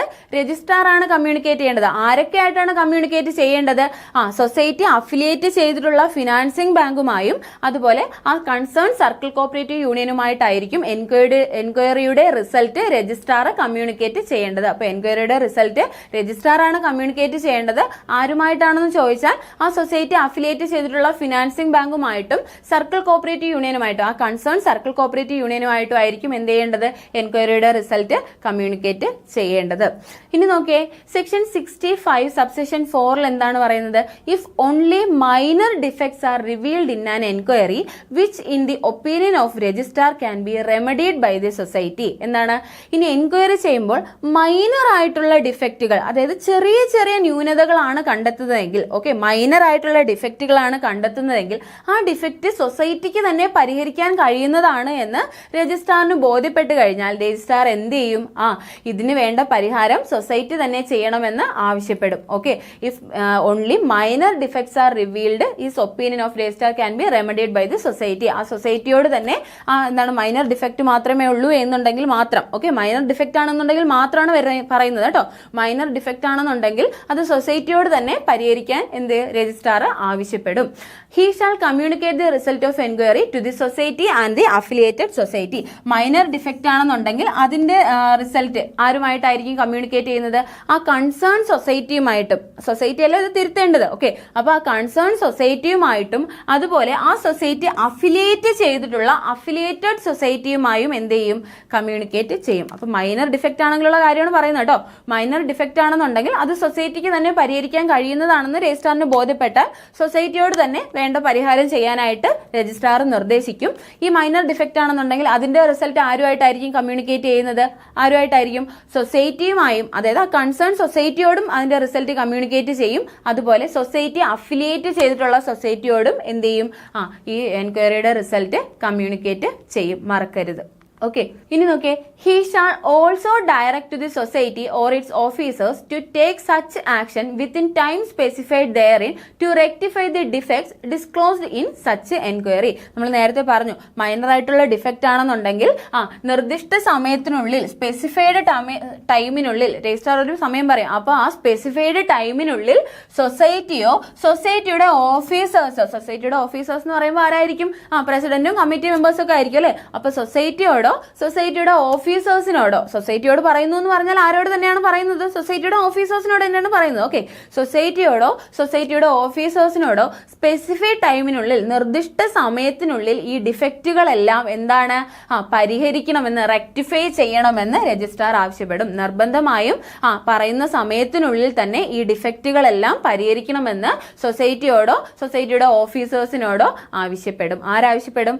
രജിസ്ട്രാർ ആവശ്യപ്പെടും. ഓക്കെ, ഇനി നോക്കിയേ, വളരെ പ്രധാനപ്പെട്ട സെക്ഷനാണ് സെക്ഷൻ 65(5). വളരെ ഇമ്പോർട്ടന്റ് ആണ്. ഒത്തിരി പ്രാവശ്യം CCB എക്സാമിന് ചോദിച്ചിട്ടുള്ളതാണ്. ഓക്കെ, എന്താണ്? Enquiry shall be completed within 4 months. വളരെ ഇമ്പോർട്ടന്റ് ആണ്. ഓക്കെ, എൻക്വയറി എത്ര നാളിനുള്ളിലാണ് കംപ്ലീറ്റ് ചെയ്യേണ്ടത്? എത്ര നാളിനുള്ളിലാണ്? Within 4 months. എടാ, ഇത് മുൻപ് എത്ര ആയിരുന്നു? 6 മാസത്തിനുള്ളിൽ, 6 months ആയിരുന്നു കേട്ടോ. ഇപ്പൊ അമെന്റ്മെന്റ് വന്നപ്പോഴാണ് ഇത് 4 മാസമായിട്ട് മാറിയത്. അപ്പോൾ എന്നാണ് എൻക്വയറി കംപ്ലീറ്റ് ചെയ്യേണ്ടത്? എൻക്വയറി ഓഫീസറെ അപ്പോയിന്റ് ചെയ്ത് കഴിഞ്ഞാൽ എൻക്വയറി ഓഫീസർ 4 മാസത്തിനുള്ളിൽ, വളരെ ഇമ്പോർട്ടന്റ് ആണ്, 4 മാസത്തിനുള്ളിൽ എന്ത് ചെയ്യണം? എൻക്വയറി കംപ്ലീറ്റ് ചെയ്തിരിക്കണം. എൻക്വയറി ഓഫീസറിനെ അപ്പോയിന്റ് ചെയ്ത് കഴിഞ്ഞാൽ 4 മാസത്തിനുള്ളിൽ എൻക്വയറി കംപ്ലീറ്റ് ചെയ്യണം. ഓക്കെ, ഇനി 4 മാസത്തിനുള്ളിൽ കംപ്ലീറ്റ് ചെയ്യാൻ കഴിയുന്നില്ല, ഓക്കെ, സ്പെസിഫൈഡ് ആയിട്ടുള്ള ഒരു റീസൺ ഉണ്ട്, വ്യക്തമായിട്ടുള്ള റീസൺ ഉണ്ട്. ഈ 4 മാസം കൊണ്ട് എൻക്വയറി കംപ്ലീറ്റ് ചെയ്യാൻ കഴിയാത്തൊരു സാഹചര്യമാണ് എന്ന് രജിസ്ട്രാറിന് ബോധ്യപ്പെട്ടാൽ, രജിസ്ട്രാറിനെ എൻക്വയറി ഓഫീസർ ബോധ്യപ്പെടുത്തി കഴിഞ്ഞാൽ, അത് രജിസ്ട്രാറിന് ബോധ്യപ്പെട്ട് കഴിഞ്ഞാൽ രജിസ്ട്രാറിന് എന്ത് ചെയ്യാം? ഈ ടൈം എക്സ്റ്റെൻഡ് ചെയ്ത് കൊടുക്കാം. രജിസ്ട്രാറുടെ ഡിസ്ക്രിഷണറി പവറാണ് എന്ത്? ഈ ടൈം എക്സ്റ്റെൻഡ് ചെയ്ത് കൊടുക്കുക എന്നുള്ളത്. രജിസ്ട്രാറിന് മാത്രമേ എന്ത് ചെയ്യാൻ കഴിയൂ? ഈ പീരീഡ് എക്സ്റ്റെൻഡ് ചെയ്ത് കൊടുക്കാനായിട്ട് കഴിയൂ. അപ്പൊ 4 മാസത്തിനുള്ളിൽ എൻക്വയറി കംപ്ലീറ്റ് ചെയ്യാൻ കഴിയാത്ത സാഹചര്യമാണെന്ന് രജിസ്ട്രാറിന് ബോധ്യപ്പെട്ട് കഴിഞ്ഞാൽ, എൻക്വയറി ഓഫീസറുടെ റിപ്പോർട്ടിന്മേൽ രജിസ്ട്രാറിന് ബോധ്യപ്പെടുകയാണ് 4 മാസത്തിനുള്ളിൽ എൻക്വയറി ഇവിടെ കംപ്ലീറ്റ് ചെയ്യാൻ കഴിയില്ല എന്ന് രജിസ്ട്രാറിന് ബോധ്യപ്പെട്ട് കഴിഞ്ഞാൽ രജിസ്ട്രാറിന് എന്ത് ചെയ്യാം? ഈ ടൈം എക്സ്റ്റെൻഡ് ചെയ്ത് കൊടുക്കാം. എക്സ്റ്റെൻഡ് ചെയ്ത് കൊടുക്കാം. പക്ഷെ ഇങ്ങനെ എക്സ്റ്റെൻഡ് ചെയ്ത് കൊടുക്കുമ്പോൾ മാക്സിമം പീരീഡ് 1 വർഷത്തിൽ കൂടാൻ പാടില്ല. അഗ്രഗേറ്റ് പീരീഡ് എത്ര നാളിൽ കൂടാൻ പാടില്ല? 1 വർഷത്തിൽ കൂടാൻ പാടില്ല. വളരെ ഇമ്പോർട്ടന്റ് ആണ്. നോർമൽ കേസിൽ എൻക്വയറിയുടെ പീരീഡ് ചോദിച്ചാൽ നിങ്ങൾ എത്ര എഴുതണം? 4 മാസം എഴുതണം. ഓക്കെ, നോർമൽ കേസിൽ എൻക്വയറിയുടെ പീരീഡ് ചോദിച്ചാൽ 4 മാസം എഴുതണം. എന്നാൽ അഗ്രഗേറ്റ് പീരീഡ് എന്നോ മാക്സിമം പീരീഡ് എന്നോ ചോദിച്ചാൽ എത്ര എഴുതണം? Not exceeding 1 year. അതായത് 4 മാസത്തിനുള്ളിൽ എൻക്വയറി കംപ്ലീറ്റ് ചെയ്യാൻ കഴിയാതെ വരുമ്പോഴാണ് രജിസ്ട്രാർ എന്ത് ചെയ്യുന്നത്? ഫർദർ പീരീഡ് എക്സ്റ്റെൻഡ് ചെയ്ത് കൊടുക്കുന്നത്. പക്ഷേ ഇങ്ങനെ എക്സ്റ്റെൻഡ് ചെയ്ത് കൊടുക്കുമ്പോൾ മാക്സിമം പീരീഡ് എത്ര നാൾ കഴിയാൻ പാടില്ല? 1 വർഷത്തിൽ കഴിയാൻ പാടില്ല. പിന്നെ ഒരു കാര്യം മനസ്സിലാക്കുക, ഈ 1 വർഷത്തിനകത്ത് ഏതും കൂടി ഉൾപ്പെടും? ഈ 4 മാസവും കൂടി ഉൾപ്പെടും. 4 മാസം നോർമലി എൻക്വയറി ചെയ്യേണ്ട പീരീഡ്. 4 മാസം കഴിയാതെ വരുമ്പോഴാണ് എന്ത് ചെയ്യുന്നത്, ഫർദർ പീരീഡ് എക്സ്റ്റെൻഡ് ചെയ്ത് കൊടുക്കുന്നത്.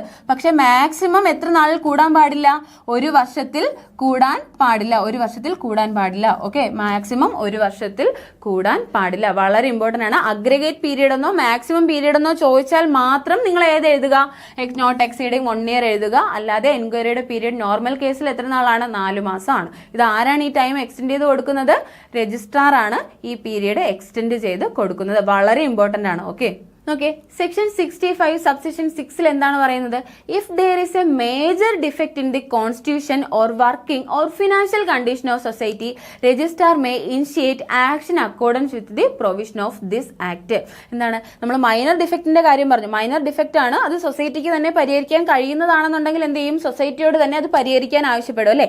ഇനി ഇൻക്വയറി ചെയ്യുമ്പോൾ മേജർ ഡിഫക്റ്റുകൾ, അതായത് തിരുത്താൻ കഴിയാത്ത, സൊസൈറ്റിക്ക് തിരുത്താൻ കഴിയാത്ത തരത്തിലുള്ള വലിയ വലിയ കുറ്റകൃത്യങ്ങളാണ് അല്ലെങ്കിൽ വലിയ വലിയ ക്രമക്കേടുകളാണ് സൊസൈറ്റിയിൽ നടക്കുന്നതെന്ന് രജിസ്ട്രാറിന് ബോധ്യപ്പെട്ട് കഴിഞ്ഞാൽ, വലിയ വലിയ ക്രമക്കേടുകളാണ് സൊസൈറ്റിയിൽ നടക്കുന്നതെന്ന് രജിസ്ട്രാറിന് ബോധ്യപ്പെട്ട് കഴിഞ്ഞാൽ, ഏതില്, സൊസൈറ്റിയുടെ കോൺസ്റ്റിറ്റ്യൂഷനുമായോ വർക്കിങ്ങുമായോ ഫിനാൻഷ്യൽ കണ്ടീഷനുകളുമായോ ബന്ധപ്പെട്ട് വലിയ വലിയ ക്രമക്കേടുകളും വലിയ വലിയ തിരിമറികളുമാണ് എന്ത് സൊസൈറ്റിയിൽ നടന്നുകൊണ്ടിരിക്കുന്നതെന്ന് രജിസ്ട്രാറിന് ബോധ്യപ്പെട്ട് കഴിഞ്ഞാൽ രജിസ്ട്രാർ എന്ത് ചെയ്യും, ഫർദർ ആയിട്ടുള്ള ആക്ഷൻസിലേക്ക് മുന്നോട്ട് പോകും. ഈ ഫർദർ ആയിട്ടുള്ള ആക്ഷൻസ് മേ ബി എന്താവാം, ഒന്നുകിൽ ഏതെങ്കിലും വ്യക്തികളോ ഓഫീസേഴ്സോ ഒക്കെ ആണെന്നുണ്ടെങ്കിൽ എന്താണ്, സർചാർജിലേക്ക് പോകും. അല്ലാന്നുണ്ടെങ്കിൽ ഒരു കമ്മിറ്റി മെമ്പേഴ്സ് മൊത്തത്തിലുള്ള മൊത്തത്തിൽ കുറ്റകൃത്യങ്ങൾ ചെയ്തിട്ടുണ്ടെന്ന് മനസ്സിലാക്കി കഴിഞ്ഞാൽ, അല്ലെങ്കിൽ സൊസൈറ്റിയുടെ മൊത്തത്തിലുള്ള കുറ്റകൃത്യങ്ങൾക്ക് ആരായിരിക്കും റെസ്പോൺസിബിലിറ്റി വരുന്നത്, സ്വാഭാവികമായും കമ്മിറ്റി മെമ്പർ ആയിരിക്കും അല്ലെ.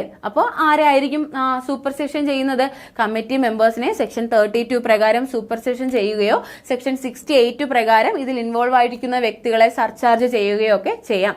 അപ്പൊ സർചാർജ് ചെയ്യുന്നതിന്റെയും സൂപ്പർസെഷൻ ചെയ്യുന്നതിന്റെ ഫസ്റ്റ് സ്റ്റെപ്പ് ഏതെന്ന് ചോദിച്ചാൽ നിങ്ങൾ എന്ത് എഴുതണം, എൻക്വയറി എഴുതണം. ഓക്കെ, ഈ എൻക്വയറിയിലാണ് ഈ ഡിഫക്റ്റുകളെല്ലാം എന്ത് ചെയ്യുന്നത്, റിവീൽ ആവുന്നത്. ഓക്കെ, നമ്മൾ എൻക്വയറിയിൽ ഡിഫക്റ്റുകളെല്ലാം അന്വേഷണത്തിലൂടെ കണ്ടെത്തി റിവീൽ ആയി കഴിഞ്ഞാൽ എന്ത് ചെയ്യും, ആ വ്യക്തികളെ സർചാർജിലൂടെ പുറത്താക്കുകയോ കമ്മിറ്റി മെമ്പേഴ്സിനെ എന്ത് ചെയ്യും, കമ്മിറ്റിയെ മൊത്തത്തിൽ സൂപ്പർസീഡ് ചെയ്യുകയോ ഒക്കെ ചെയ്യാം. അപ്പൊ മേജർ ആയിട്ടുള്ള ഡിഫക്റ്റ് ആണ് കണ്ടെത്തുന്നതെങ്കിൽ ഇത്തരത്തിലുള്ള ആക്ഷൻസുകൾ ആരെടുക്കും, രജിസ്ട്രാർ എടുക്കും. ഓക്കെ, അടുത്ത് നോക്കിയേ, സെക്ഷൻ 65 സബ്സെക്ഷൻ 7 എന്താണ് പറയുന്നത്, if enquiry reveals any irregularity, misappropriation, fraud, defalcation of money or property or asset of society is committed, or that any loss is incurred to the society, the registrar or any officer specifically empowered or authorized by the registrar shall take immediate necessary steps to recover the misappropriated or defalcated money or property or assets of the society through legal actions after assessing the loss. എന്താണ് പറയുന്നത്, ഇങ്ങനെ enquiry ചെയ്യുന്ന സമയത്ത് ഏതെങ്കിലും ഒക്കെ പണം അപഹരിച്ചിട്ടുണ്ടെന്നോ, ഏതെങ്കിലും തരത്തിലുള്ള ഫ്രോഡുകൾ നടന്നിട്ടുണ്ടെന്നോ, സൊസൈറ്റിയുടെ പ്രോപ്പർട്ടിയോ അസറ്റോ ഒക്കെ അപഹരിച്ചിട്ടുണ്ടെന്നോ ഒക്കെ മനസ്സിലാവുകയാണെന്നുണ്ടെങ്കിൽ, ഇതുമായി ബന്ധപ്പെട്ട് സൊസൈറ്റിക്ക് നഷ്ടങ്ങളൊക്കെ ഉണ്ടാകുന്നു എന്ന് മനസ്സിലായി കഴിഞ്ഞാൽ അത് എത്രയാണെന്ന് കറക്റ്റ് ആയിട്ട് അസസ് ചെയ്ത്, എത്ര രൂപയുടെ അപഹരണമാണ് നടന്നത്, അല്ലെങ്കിൽ എത്രമാത്രം പ്രോപ്പർട്ടി അപഹരിച്ചിട്ടുണ്ട്,